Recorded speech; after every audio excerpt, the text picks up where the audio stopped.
இந்த முறையில் இந்த தொகுதி சட்டமன்ற உறுப்பினருக்கு வாக்களிக்கிறோம். திருப்பத்தூர் சட்டமன்ற தொகுதியில் நம்ம வாக்களிப்போம். அது ஏன்னு காரணம் கேட்டிங்கன்னா, சிவகங்கை மாவட்டத்தில் திருப்பத்தூர் தொகுதி எப்போவுமே ஒரு கலவரம் இல்லாத பூமி. ஒரு மத பிரச்சனை இங்கே வந்தது கிடையாது. பெரிய ஒரு லாண்ட் ஆர்டர் பிரச்சனை இங்கே வந்தது கிடையாது. மக்கள் எல்லாருமே மாமன் மச்சனாக வாழ்ந்து கொண்டு இருக்கின்றோம். அதே வேளையில் சில குறைபாடுகள் இருக்கத்தான் செய்யுது.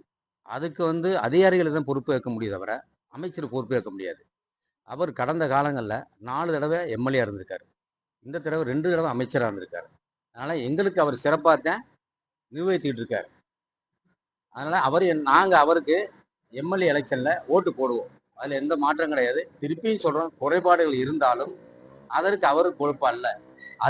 அதிகாரிகள் மெத்தனத்தால் நடக்கின்ற இந்த தவறுகள். அதனால் இந்த தடவை நாங்கள் பொதுமக்கள் ஆகிய நாங்கள் அவருக்கு ஓட்டு போடுவோம்.